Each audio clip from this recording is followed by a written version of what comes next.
Welcome back to Nach. We are learning a Perek a day through Tanakh, starting from the beginning. We're up to Perek Test, the 9th chapter of Sefer Yehoshua. This Perek is a self-contained unit which refers to the story of the Givonim.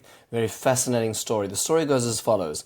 It is a short Perek, only 26 psukim, and this is how it starts. The first two psukim tell us that everybody realized that there's a problem now. So all the nations around who lived in Canaan realized that Israel meant business, and they banded together to create a united front of war. We're going to see and follow that war tomorrow in the next Perek.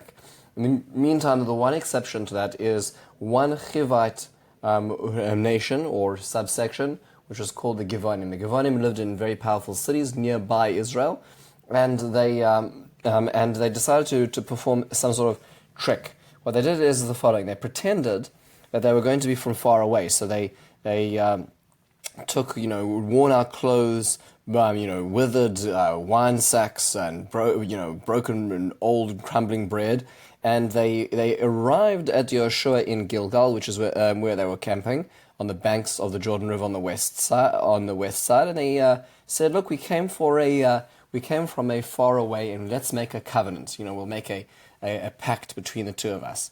Now I'm going to read this section as is read by the Malbim.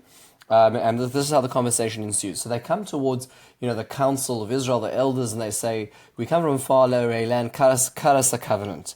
So the people said to them, "Well, how do we know that you come from so far away? Why should we cut you a covenant?" So they turn to Yehoshua. Now they make an appeal to, the general, the leader, and they say, "Look, please make a covenant with us." So Yehoshua asks them a very simple question. He says, "So exactly who are you and where you come from?" Meaning, if you come from this faraway country, tell us where exactly it is. Now that puts them in a spot. So they say, "Well, we come from very, very far away." In other words, don't think about asking us where exactly, but we come so far, far away you won't recognize us. So why do we want to come here? So then now they weave another story. They say, "Look, it sounds very much Yisro-esque," where they say, "We heard and our elders told us how special you were and how Hashem saved you and did all these wonderful things to these nations, and therefore we so wanted to make a covenant with you." And then they whip out their old-looking bread and their worn-out sacks and their clothing, which is worn out. They said, "We've been walking and traveling so long to get to you. Please cut us a bris." And Yehoshua listens, and they sit down and they make a covenant. Fascinatingly enough, the covenant only is l'chayosam. Just as a fascinating note, it is not to have great relationships. It's just to keep them alive, which is kind of like ironic in the first place, because if you want to stay alive, then don't come all that way just to make that covenant. But nonetheless, there is a little bit of an irony in that. Maybe it was Israel wrote a very minimalistic contract with them.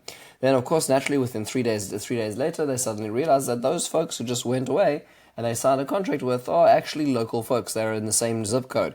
So what happens is Bnei Israel now realize, when they arrive at Givon and they see the same people at Givon, that they've made this contract. So they get really upset, and they said, "Well, look, we can't kill them now. So what are we going to do?" So the suggestion which is made is that instead of killing them, what we'll do is we'll take them as slaves. They'll be water carriers and wood hewers, and that'll be how they will exist as a subset in our society. And so Yehoshua calls them out on this and asks them why they tricked us, why you tricked us, Israelites. You're going to be cursed in the future, Yehoshua says.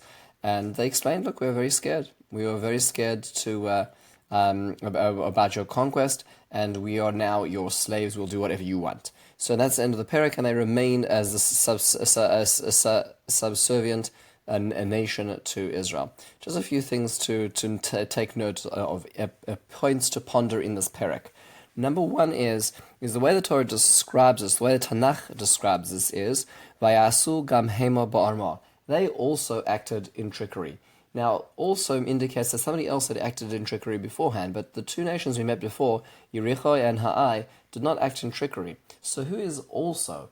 So the Mefarshim say, Rashi points out, Radak points out, is that the Givonim are from the nation of the Chivi. Happens to be, we met this nation beforehand in Tanakh in an interesting instance, and that is that Shechem is actually from the city of is from the descendants of the Chivi, and it happens to be that Bnei Israel, the children of Yaakov, literally tricked the Bnei Shem when it came to the whole covenant they were making with them about the marriage of Dinah. So in Tanakh is maybe in this extra word is showing us that there is a historical shadow over here. You tricked Shem, the Chivi, well, they come back and they trick you. There's sort of, historical resonance over here. What also is worth considering over here, which is really fascinating, is why is it that this nation suddenly came here? So there's a fascinating halachic discussion about whether or not Israel has to ask for peace for every nation before they conquer them. Meaning to say, do they need to herald and give them terms of being paying taxes and keeping the Torah mitzvahs ben enough? Do they need to give that to every city, or are they allowed to just go in and kill? And the general assumption, as the Rambam assumes, is that they do need to actually ask every city for peace. And what must have happened over here, as the Mefarshim try to explain, is that Yeshua sent out a general peace herald before he entered the land, and people didn't seem to take advantage of it. And now that people didn't take advantage of it, the battles turned into these terrible situations, meaning where Yericho and Ha'ai were completely wiped out. That's when people started getting nervous and weren't opting for that option. But if they had actually listened to that option, they wouldn't have needed to have made this whole ruse and this whole turnaround. One last thing which is worth thinking about is that, generally speaking, when you sign a contract under false pretenses, do you need to keep that contract or not? So here Israel, made the assumption that they were from a faraway land. It wasn't really true. So why do they have to honor that contract? So the Radak says, well, the one option is that there's what's called a neder al das neder barabim.